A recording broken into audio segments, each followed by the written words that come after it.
Siguiendo el plateado Nilo desde El Cairo, en la meseta de Giza, a la sombra de las pirámides, se encuentra una de las auténticas maravillas del mundo. Durante casi 5000 años su existencia ha estado envuelta en misterios, controversias e incertidumbres. ¿Cuánto tiempo lleva allí? ¿Quién la construyó y cuándo? ¿Por qué la construyeron? ¿A quién representa? ¿Hay cámaras secretas por debajo? Estas preguntas han confundido a reyes, exploradores y expertos durante siglos. Pero después de tantas teorías, excavaciones y disputas, ¿seremos capaces por fin de resolver los misterios de la Esfinge?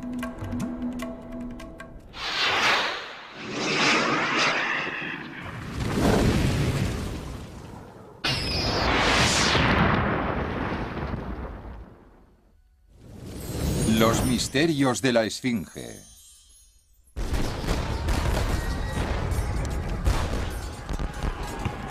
Julio de 1798. Napoleón invade Egipto. La batalla de las pirámides rugió durante 2 horas en medio de una tormenta de polvo, con temperaturas de casi 50 grados. Poco después de lograr una de sus mayores victorias, Napoleón se encontró con algo inesperado, una imagen muy curiosa que pocos europeos habían visto jamás. El conquistador, de 29 años, quedó impresionado por esa cabeza colosal que surgía de la arena. ¿Qué era? ¿Qué representaba? Tenía que saber más sobre esta maltrecha creación y sobre la cultura que la construyó. Napoleón llegó con todo un equipo. No era solo una expedición militar, aunque su idea principal fuera esa, sino que llegó con todo un equipo de supervisores, ingenieros, científicos y artistas. Y durante unos 3 años se dedicaron a anotar todo lo que veían, en muy poco tiempo, la verdad. Documentaron gran parte de los monumentos de Egipto, incluida la Esfinge. En realidad hay un dibujo maravilloso que representa a unas personas sobre la cabeza de la Esfinge, midiéndola con una plomada. Muchas de las tumbas y monumentos examinados por los expertos de Napoleón tenían inscripciones en una escritura que podría ser la más antigua del mundo, la jeroglífica. Tras la caída de la antigua civilización egipcia en el año 30 a.C., el significado de los jeroglíficos se fue perdiendo paulatinamente y se convirtió en un misterio total durante 1800 años. En 1799, un oficial del Cuerpo de Ingenieros de Napoleón se tropezó con una losa de granito cerca de una ciudad llamada Rosetta. La piedra contenía el mismo mensaje inscrito en 3 escrituras distintas. Una vez traducida en su totalidad, la piedra de Rosetta resultaría ser la clave para desentrañar los secretos del antiguo Egipto. Cuando los franceses fueron expulsados de Egipto por los británicos en 1801, se llevaron consigo innumerables tesoros, pero no lograron descubrir nada nuevo sobre la Esfinge. Su extraña y maltrecha cabeza no cedió ninguno de sus secretos hasta 18 años después.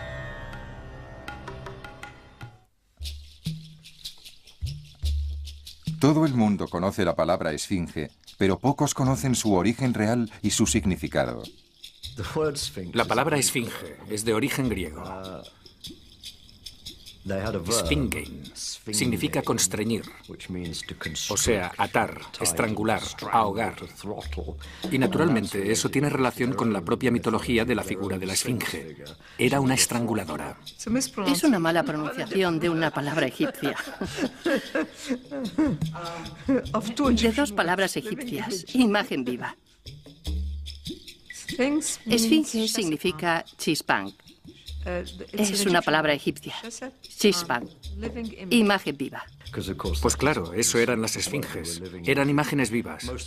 La mayor parte de las esfinges son retratos de reyes concretos. La gran esfinge es la viva imagen de un rey divino, tal vez del rey Sol, en la encarnación de uno de los reyes vivos de Egipto. La primera excavación moderna de la Esfinge la llevó a cabo un comerciante metido a explorador, Giovanni Caviglia, en 1816. Caviglia en aquellos tiempos podía hacer de todo. Podía excavar y sondear donde quisiera. Nadie se lo prohibía. Caviglia había oído rumores locales y leyendas de cámaras secretas y tesoros escondidos, y buscó un camino para entrar en la Esfinge. Le quitó la arena desde el cuello hacia abajo y se sorprendió al descubrir que la cabeza estaba unida a un enorme cuerpo de león de 72 metros de largo por 20 de alto. Entre las garras encontró los restos de una pequeña capilla y un altar que mostraba rastros de fuego. Tal vez la esfinge era un templo y el altar se había usado para quemar ofrendas. Sin ceder en su empeño, Caviglia seguía excavando, a pesar del peligro constante de ser aplastado por la arena. Caviglia llegó con una teoría en mente. Pensaba que habría un paso, un túnel desde la pata de la esfinge hasta la Gran Pirámide. Esa era su teoría. La idea del túnel era nueva. Excavó por todas partes, pero no encontró nada. Sin embargo, Caviglia sí logró un descubrimiento importante, la Estela del Sueño, un bloque de piedra erecto que contiene jeroglíficos. La piedra de Rosetta fue la clave que permitió descifrar sus interesantes inscripciones, que se remontaban al siglo XIV a.C. y contaban las gestas de un príncipe real, Tutmosis IV. Nos dice que durmió a la sombra de la cabeza de la esfinge y que la esfinge estaba enterrada por la arena hasta el cuello. La esfinge se le apareció en sueños. La esfinge le habló en sueños y le dijo: Tutmosis, hijo mío, me estoy muriendo. La arena me está matando. Si me libras de ella, te convertiré en rey del Alto y Bajo Egipto. Y nos encontramos con que hay mucho de política en esta historia. Porque Tutmosis mató a su hermano mayor, que era el heredero del trono de Egipto. Y de esta manera les decía a todos que tenían que olvidar el crimen que cometió, porque el Dios le había elegido para ser rey de Egipto. Yo lo llamaría propaganda. Si ocurrió de este modo o no, ¿cómo vamos a saberlo si han pasado 3.500 años? Es un poco difícil. Pero desde luego también lo es decir que el Dios decidió que este joven príncipe se convirtiera en rey. Era una forma de legitimarlo. Tutmosis estaba muy emocionado. Era un noble, tenía dinero. Reunió unas cuantas tropas, retiró la arena y lo arregló todo. Y se convirtió en faraón. O sea, que la esfinge no habla por hablar. La Estela del Sueño contenía algo que parecía ser una referencia parcial a un rey llamado Kefren, que 1000 años antes construyó la segunda pirámide. Parece que Tutmosis relacionaba a Kefren con la esfinge, pero la inscripción está erosionada y sus intenciones no están claras. La Estela del Sueño se convirtió en una base para todas las controversias posteriores sobre la edad de la esfinge. Tutmosis fue el primero que limpió de arena la esfinge, pero no fue el último. La arena arrastrada por el viento, que en realidad llega del norte de la meseta de Giza y gira en esta roca hacia el oeste, encuentra aquí un hueco que no tiene ningún sentido desde el punto de vista de la naturaleza, así que lo rellena. Por eso, cada vez que la esfinge queda abandonada a su suerte, el hueco se llena de arena. Ya ha ocurrido varias veces. Se emprendieron numerosas excavaciones alrededor de la esfinge durante el siglo XIX. Pero los exploradores y arqueólogos, frustrados por la enorme cantidad de arena que había que retirar, dejaron la mayor parte de la esfinge enterrada y prefirieron trabajar solo en algunas zonas concretas del monumento. Entre los muchos misterios de la esfinge, aparecieron varios objetos extraños a ambos lados. Mariette fue el primero que excavó a ambos lados de la esfinge en 1853 y encontró inmediatamente 2 cajas enormes en la cara sur. En la cara norte encontró 3 cajas adosadas a la esfinge, hechas de bloques de piedra. Y en toda la historia de la egiptología, llama la atención que nadie se preguntara qué eran esas cajas tan enormes. Todo nos lleva a pensar que eran pedestales para grandes estatuas situadas alrededor del cuerpo de la esfinge. También es lógico suponer que la esfinge se convirtió en un lugar de peregrinación, que se llevó a cabo una gran operación de reforma, y que la esfinge no estaba sola, sino que también había una estatua del busto, estatuas que serían divinas o reales, situadas a los lados de la esfinge, losas empotradas en paredes de adobe de colores. Era una imagen muy rica para el Imperio Nuevo. Seguramente esa es la explicación para las cajas. La única caja que no coincide con esta teoría es la del el lado noroeste. La parte superior de la caja, a diferencia de las demás, no parece lo bastante fuerte como para soportar una estatua, así que todavía puede saltar la sorpresa. Algo totalmente inesperado. Mariette también descubrió el Templo del Valle, justo al sudeste de la Esfinge. Su magnífica arquitectura llevaba más de 1000 años enterrada bajo toneladas de arena.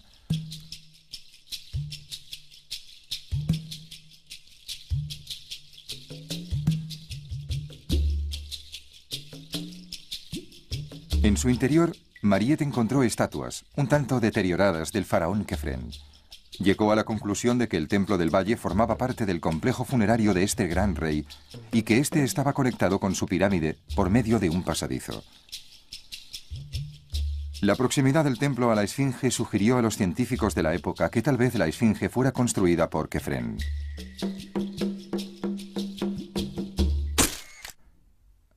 Con la invención de la fotografía, la Esfinge se convirtió en el tema favorito de los fotógrafos. Esta foto, tomada por Maxime Duchamp en 1849, fue la primera que se le hizo al monumento. Luego se le harían muchísimas más.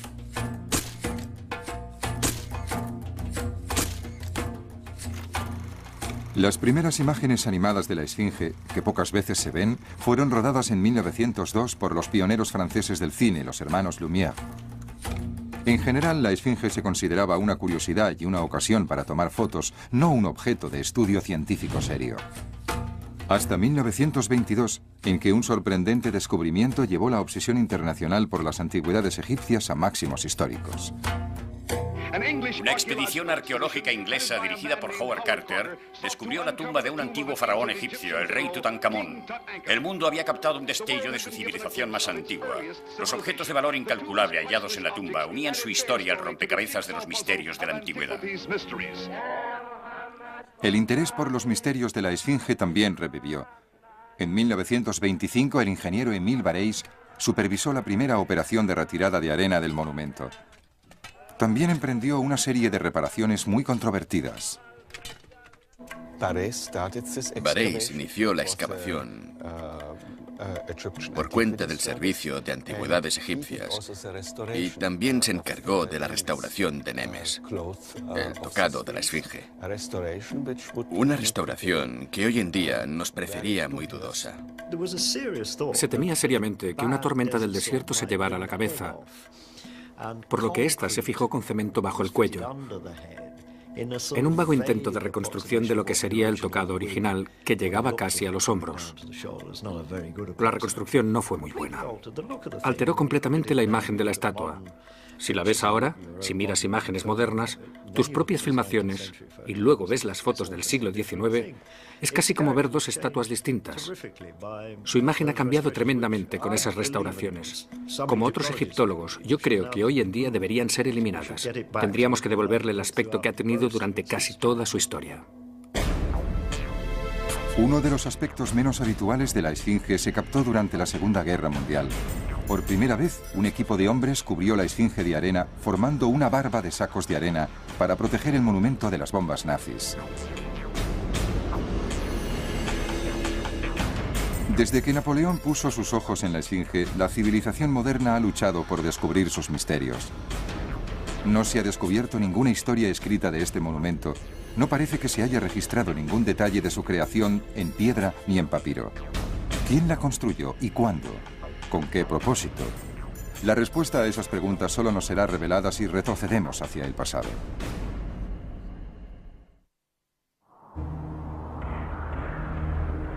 La Gran Esfinge es una enorme escultura de piedra tallada en la roca caliza. Está en un recinto parecido a un foso, de donde los expertos creen que se sacaban las piedras para construir las pirámides y los templos cercanos. Si eso fuera cierto, entonces la Esfinge habría sido esculpida entre 2520 y 2494 a.C. El monumento es una brillante creación de la cultura más sofisticada de la Tierra. Pero ¿cómo llegó esa cultura a ser tan avanzada? Ese es otro de los misterios que rodean a la Esfinge. Hubo una época en la que estaba de moda decir que la cultura egipcia brotó de la nada, o que hubo una invasión extranjera que trajo nuevas ideas a Egipto. Algunos trabajos bastante recientes y muy interesantes sobre culturas predinásticas y antiguas de Egipto demuestran sin lugar a dudas que eso no es cierto. Si retrocedemos algo más de 5.000 años, justo antes del principio de la civilización egipcia, el paisaje sería totalmente distinto. En las tierras al oeste del Nilo, entre 5.000 y 11.000 años atrás, había muchos lagos, un entorno parecido a la sabana. Había vegetación, había animales y había hombres. Era un entorno muy rico. En el río había pesca abundante y animales que llegaban atraídos por las aguas del Nilo. Habían desarrollado una tecnología fluvial muy avanzada, pero eso no equivale a una civilización. Así que algo debió pasar hace 5.000 años para encender la chispa de la civilización. Una sequía masiva atacó el oeste de Egipto en el cuarto milenio antes de Cristo. Los lagos se secaron, los ríos desaparecieron y ya no había hierba para los animales.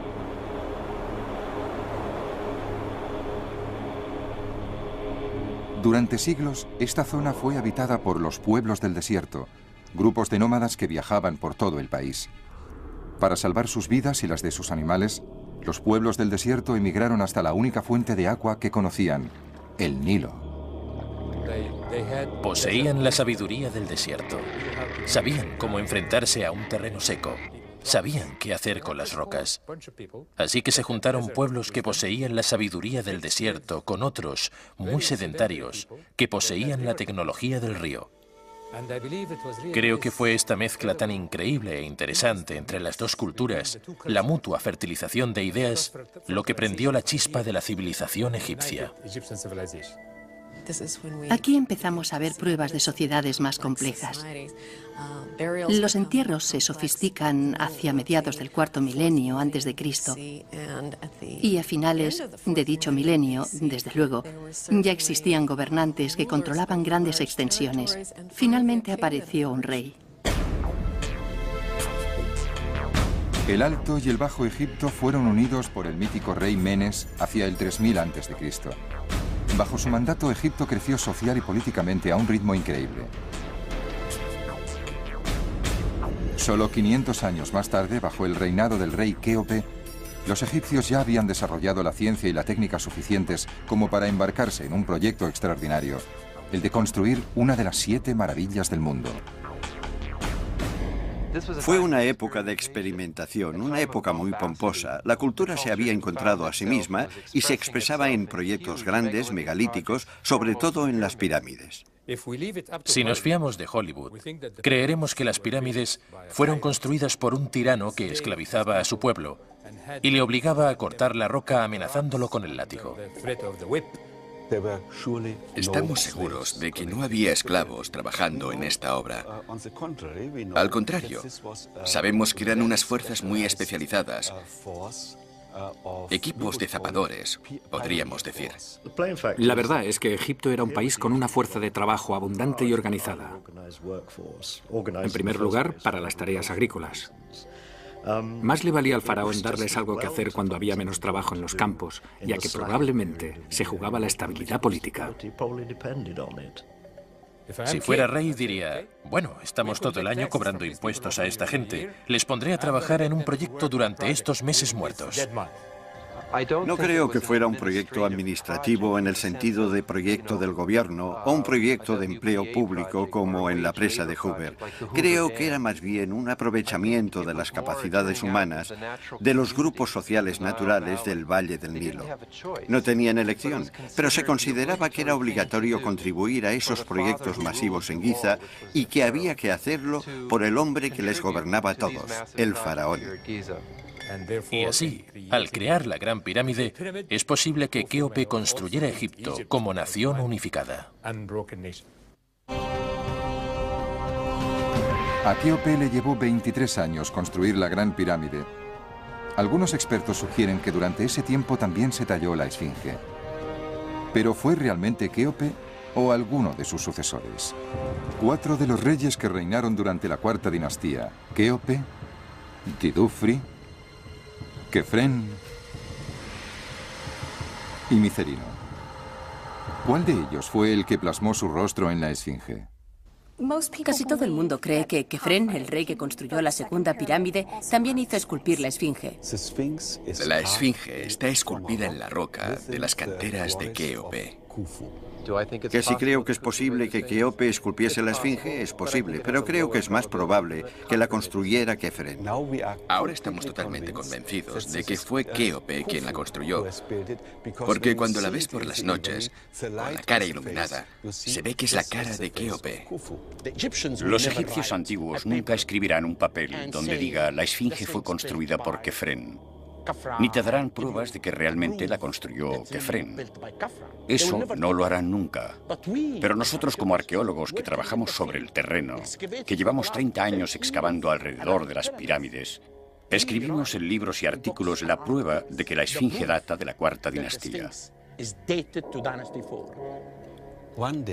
Espero que un día, cuando se haya examinado más a fondo la esfinge, se descubra un depósito de fundación, por ejemplo, o unas ofrendas a la esfinge con el nombre del faraón que la hizo construir.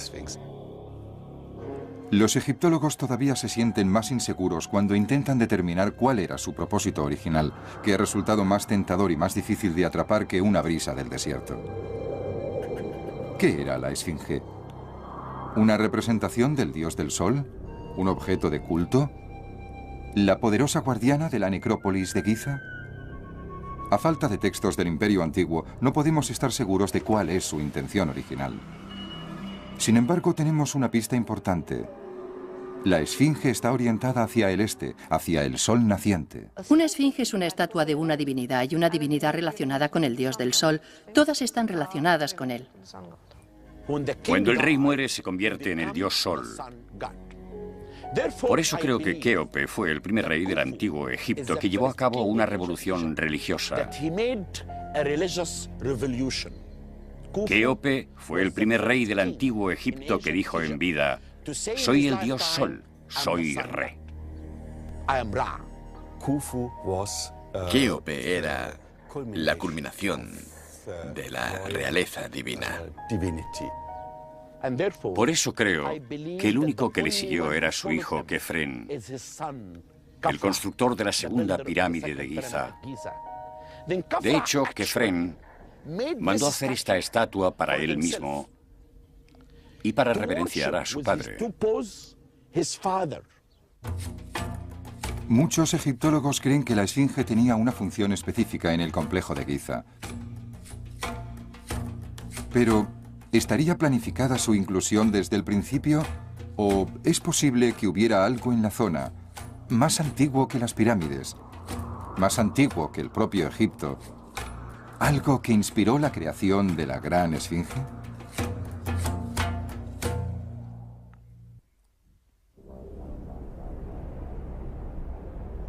Cuando los reyes de la cuarta dinastía llegaron a Giza hacia el 2500 a.C., para construir sus pirámides y complejos funerarios, encontraron una zona escarpada de piedra caliza hacia el este.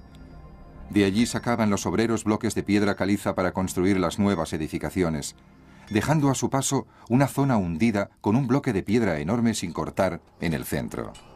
Muchos expertos creen que la esfinge empezó a partir de ese bloque residual.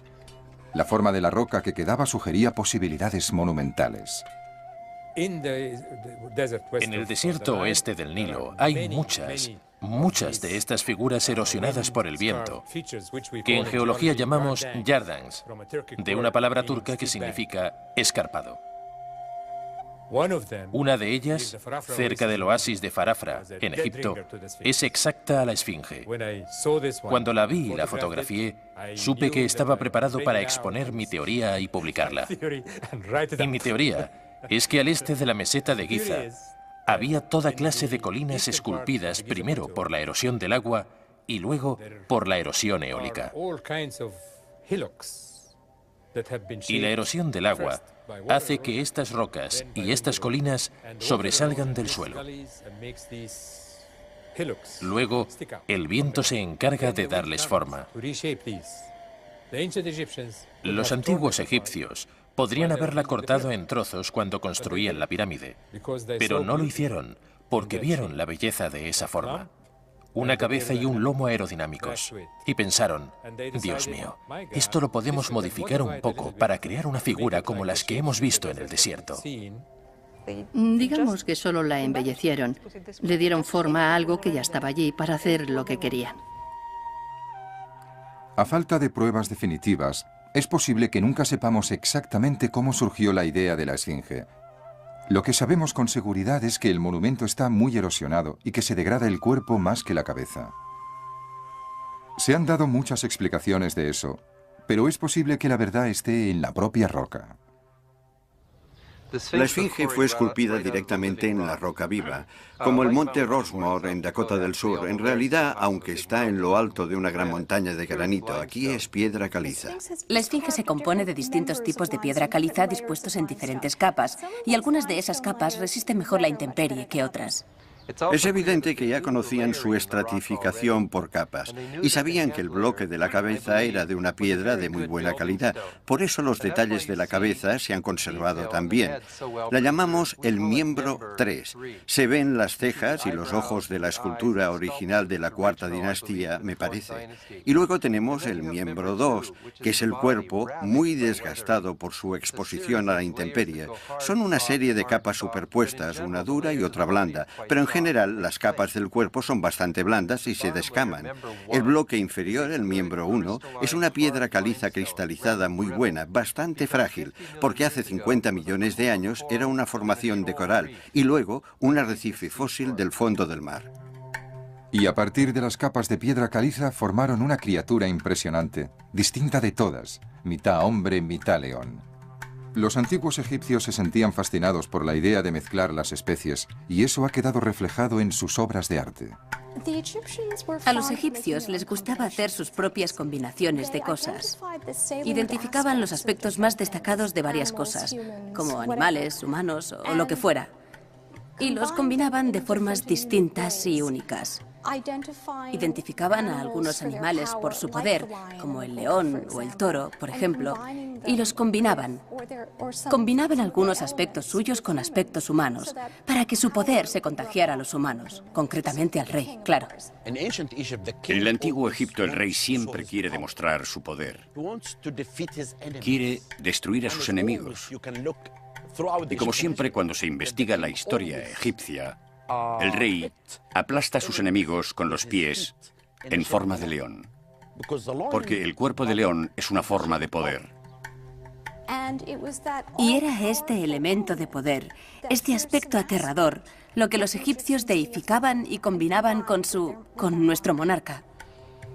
Verán, en árabe la esfinge se llama Abul-Hul, que significa padre del terror. Padre, pero no en el sentido de que dé vida al terror, sino que en árabe, cuando dices Abul-Hul, es como decir que es impresionante, transmite terror. Hoy en día, la esfinge se halla mutilada y erosionada. Nadie sabe cómo era exactamente su aspecto original. Pero los expertos deducen que el tocado de la cabeza era completo, con sus laterales curvándose sobre los hombros y la frente adornada con una cobra en posición de ataque, una divinidad que protegía a quien la llevara. La cara estaba adornada con una barba divina, larga e inclinada, símbolo del rey Dios. Como toque final, puede que el creador de la esfinge añadiera algo sorprendente a la roca viva. Basándome en mis estudios de la esfinge, creo que fue pintada quizás más de una vez en distintas épocas. La esfinge era una escultura, y las esculturas egipcias, las esculturas de piedra egipcias, especialmente las que estaban hechas de piedra blanda, siempre se pintaban. La piel y la cara serían sobre todo en rojo. Los elementos como la barba y las cejas irían en azul. Había rastros de pintura roja por los ojos y las cejas, líneas cosméticas que resaltaban los ojos de una forma muy elegante y seguían hacia arriba, hasta las sienes.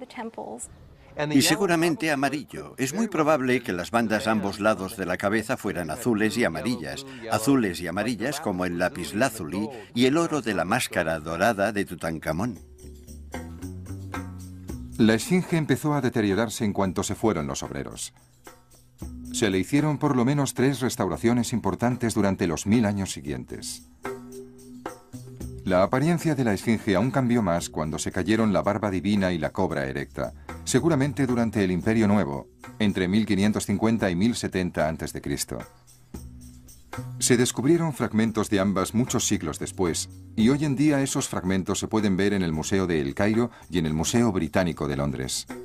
Durante casi 5000 años la esfinge ha estado situada en lo alto de la meseta de Giza, como testigo de la habilidad de los que la construyeron. Lo sorprendente es que, a pesar de todo el esfuerzo y las atenciones que se le dedicaron al monumento, probablemente nunca se terminó. Hay una repisa en la parte trasera de la esfinge sin terminar. Era algo muy corriente entre los egipcios. La cámara inferior de la Gran Pirámide está inacabada. El gran complejo arquitectónico del rey Yoser en Saqqara está inacabado. Creo que eso formaba parte de los ciclos de las obras públicas. Mientras vivía el rey, se trabajaba en los monumentos asociados con él. Cuando moría, el sucesor hacía unos arreglos de prisa y corriendo. Daba la obra por terminada y ordenaba trasladar a los trabajadores para iniciar otra etapa de otro proyecto eterno. Bueno, es posible que la esfinge y su templo nunca llegaran a albergar un culto viviente en la época de su construcción. En Giza hay cientos de tumbas, por no decir miles, con listas completas de títulos que incluyen sacerdotes y sacerdotisas de los dioses y diosas de la época. Es posible que eso no le diga nada a la gente de hoy en día, pero para los egiptólogos es otra prueba de que el templo nunca llegó a terminarse y por eso no se celebraba un culto activo. De todos los rumores y conjeturas que rodean a la esfinge, el más famoso es el de la nariz, o mejor dicho, el de su falta. ¿Quién fue el que dejó a la esfinge sin nariz? ¿Cuándo ocurrió? ¿Cómo ocurrió? Incluso hoy en día el público en general sigue acusando al hombre equivocado.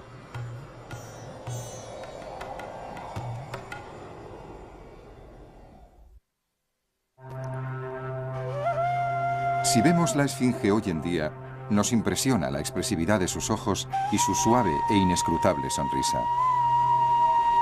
La piedra caliza se ha desgastado de una forma tan extraña que si te desplazas solo unos metros a un lado o a otro, cambian toda su expresión y su apariencia. Pero como la imagen de la esfinge es todo un símbolo, de entrada nadie se da cuenta de que le falta la nariz.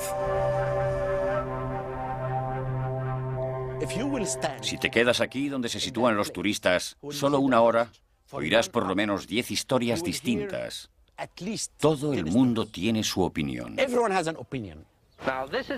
es la esfinge, guardiana del recinto sagrado de la segunda pirámide. ¿Y cómo se rompió la nariz? Cuando Napoleón llegó a Egipto, sus artilleros la usaron como objetivo y le saltaron la nariz con una bala de cañón. ¿Napoleón? Pero yo no creo que fuera Napoleón Bonaparte. Era un hombre que llevaba consigo científicos de todas clases. Viajaban con sus oficiales y sus soldados. No creo que encontraran una pieza arqueológica como esta y empezaran a dispararle balas de cañón. Hay quien dice que llegaron los bárbaros y rompieron a golpes la nariz de la esfinge. Otros dicen que no, que fueron los árabes quienes dañaron la nariz de la esfinge. Si observas la cara atentamente, hay una marca de palanca en lo alto de la nariz, justo en el puente, y hay otro surco profundo en el lado izquierdo. Y yo juraría que es como si alguien hubiera cogido 2 palancas enormes y se las hubiera metido a la nariz. Parece que alguien le rompió la nariz deliberadamente y de un solo golpe. Un tal Abdel Latif visitó la esfinge. Era un médico de Bagdad que llegó aquí hacia el 1200 después de Cristo y quedó fascinado por la cara de la esfinge. Cuando él la visitó, estaba en buen estado. En el siglo XIV encontramos una historia de un cronista árabe llamado el Makrizi. Según él, un día llegó aquí un hombre religioso, un sufí. Llegó y se encontró con que la gente que vivía aquí seguía viendo la esfinge como algo sagrado y divino. Como sufí, eso no le gustó nada. Y con una barra de metal le rompió la nariz a la esfinge para demostrar a la gente que era simplemente una roca y no un dios. Como trabajaba aquí en la Esfinge, pensé que sería maravilloso excavar un agujero en el suelo y ya está, encontrar la nariz. Pero claro, eso no ocurrió. En realidad nadie sabe dónde fue a parar la nariz. El Imperio Antiguo se hundió hacia 2150 a.C. y la meseta de Giza quedó prácticamente abandonada. Poco a poco, todo lo que se sabía del monumento, como su cuerpo, el motivo de su construcción y el nombre de su creador, se perdió entre las arenas del desierto. Los árabes conquistaron Egipto en el año 640 después de Cristo y redescubrieron el interés en la riqueza perdida de los faraones. Circulaban disparatadas historias sobre cámaras secretas bajo la Esfinge. Los aventureros árabes no encontraron nada, pero sus esfuerzos inspiraron a las generaciones futuras de cazadores de tesoros, arqueólogos y escritores esotéricos. Hay mucha gente que piensa que hay huecos bajo la Esfinge y tesoros escondidos. No necesariamente oro, pero sí textos importantes y papiros. Pero se han hecho muchas investigaciones y la verdad es que no se ha encontrado nada. Cuando empecé a interesarme por la Esfinge, su misterio y su magia, en realidad buscaba túneles secretos en la Esfinge. Yo era el que más deseaba saber si los esotéricos tenían razón o si teníamos razón los científicos. Y por eso Mark Lehner y yo despejamos 3 túneles. El primer túnel está situado entre las patas, tras la estela del sueño, y penetra apenas unos 5 metros en el interior de la Esfinge.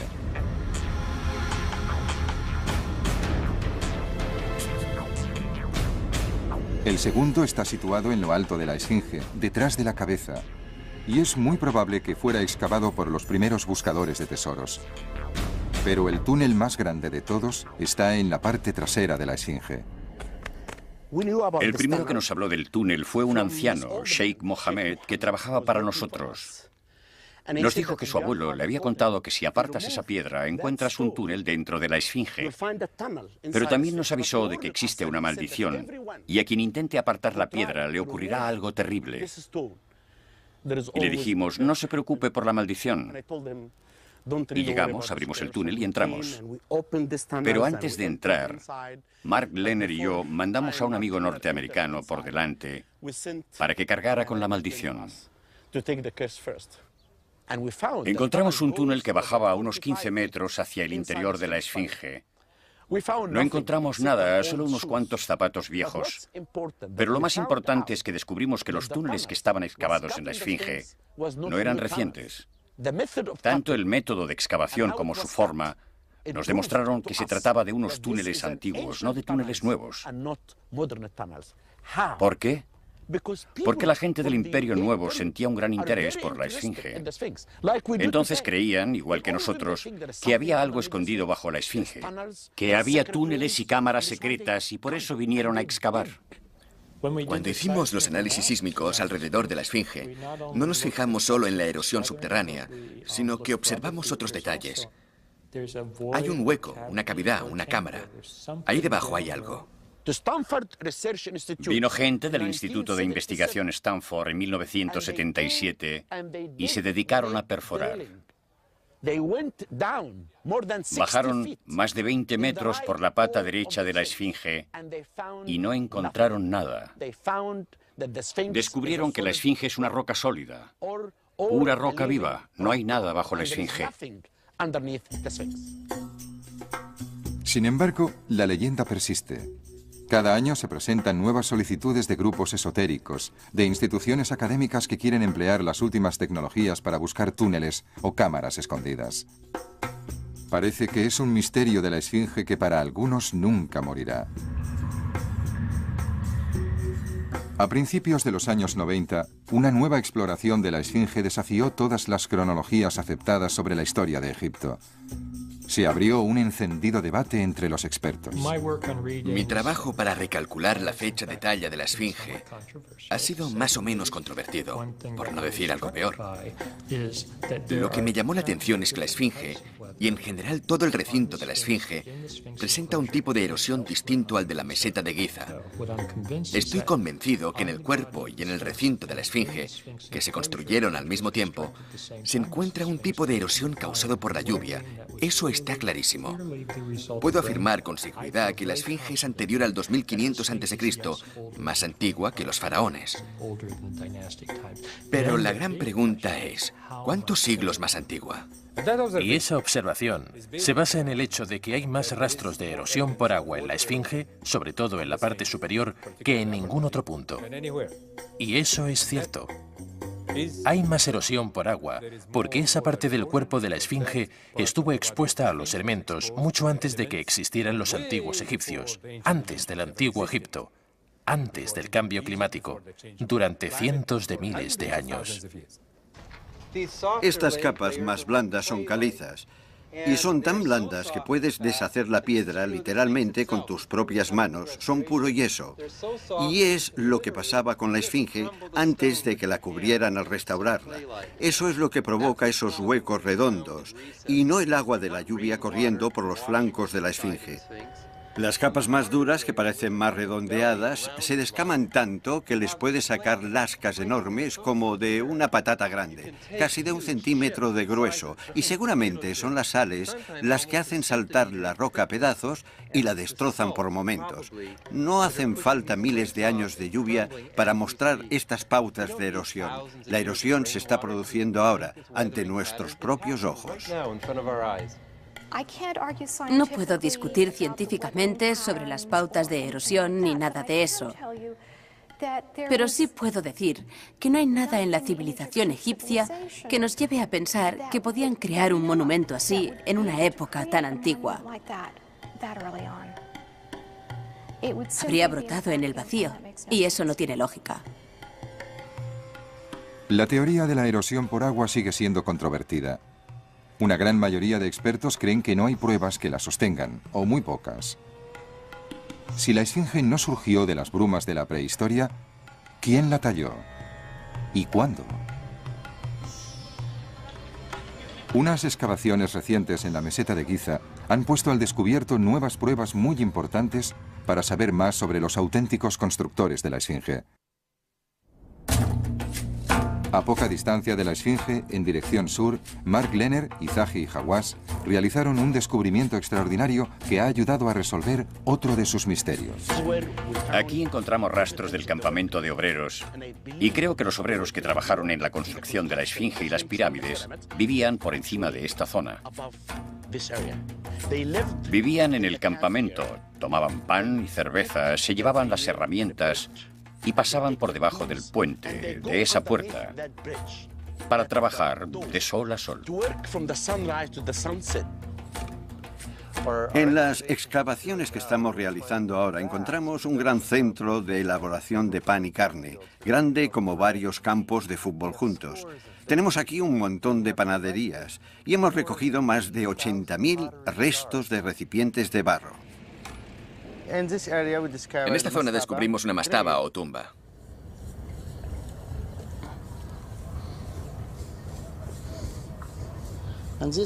Y esta calavera parece haber pertenecido a un hombre joven, porque tiene la frente pequeña. Los médicos que analizan los esqueletos dicen que casi todos morían jóvenes, entre los 35 y los 45 años. Todos los esqueletos de hombres y mujeres que encontramos en el cementerio inferior tienen la espalda muy dañada porque se dedicaban a cargar grandes pesos. El descubrimiento de las tumbas de los constructores de las pirámides también nos confirma dos detalles importantes. El primero es que los constructores de las pirámides eran egipcios, y el segundo es que no eran esclavos. Tenemos nombres, relaciones de parentesco. La Esfinge y las pirámides tienen todo un contexto. Es un contexto muy humano que echo de menos en la literatura esotérica. Si no fueron ellos, entonces, ¿quién fue? ¿Dónde están las pruebas? Porque no se puede hacer desaparecer una cultura sin dejar rastro, dejando solo un monumento enigmático como una especie de iceberg flotando en solitario.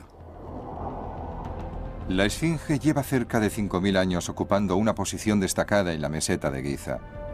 Ha visto y ha soportado muchas cosas, pero a pesar de su larga, mágica y misteriosa vida, nada hacía pensar que este monumento renacería de una forma tan esplendorosa.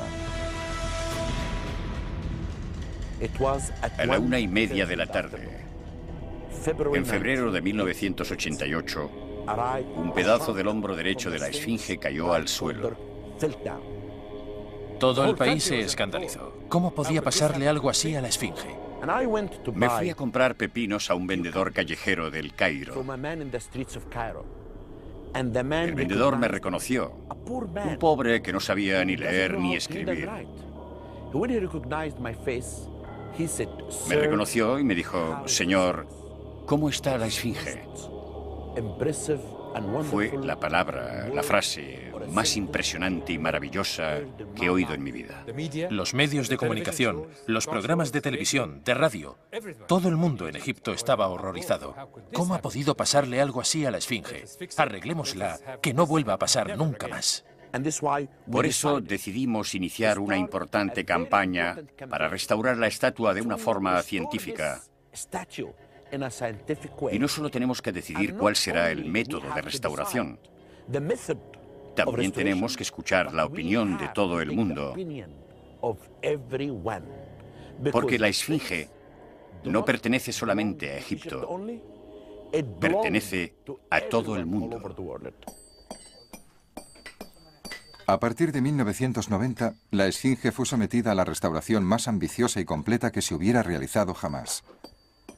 3.000 días y 12.478 piedras más tarde, en enero de 1998, se descubrió al mundo la Esfinge, conservada y restaurada. Cuando quitamos los andamios y empezamos las celebraciones, miré a la Esfinge y me di cuenta de que estaba sonriendo.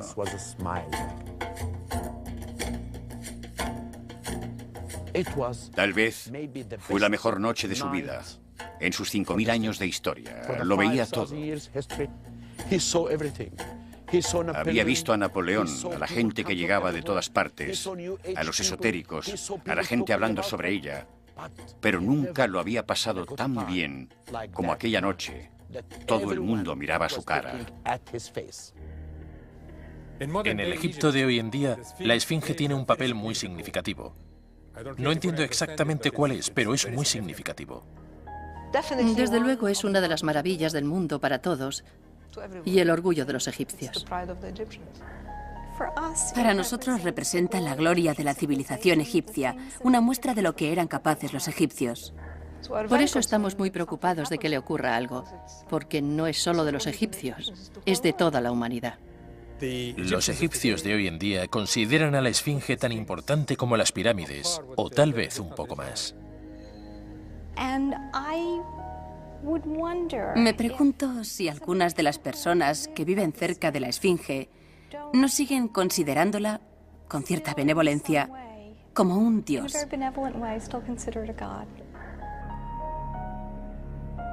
¿Nos descubrirá el símbolo más emblemático de Egipto todos sus secretos? No creo que lleguemos jamás a saberlo todo. Creo que siempre habrá misterios. Siempre habrá teorías que sustituyan a otras. Si sabemos demasiado, perderemos el interés. Creo que es mejor no saber demasiado. Ya sabemos bastante. Como muchos científicos y estudiosos modernos, creo que debemos conformarnos con cierto nivel de probabilidad y no buscar la seguridad, la certeza. En realidad pienso que si tuviéramos que estar seguros, no revelaríamos. Yo quiero decir que la Esfinge es un monumento con una historia muy antigua y pintoresca y que la desconocemos casi toda. Yo podría decir a la gente que la piedra puede hablarme. Es una piedra, pero al mismo tiempo no lo es. Es una piedra a los ojos de todo el mundo, pero yo siento que desde dentro la esfinge nos observa y guarda los secretos de nuestro pasado. En realidad nos dice que deberíamos aprender de esos secretos para comprender el futuro.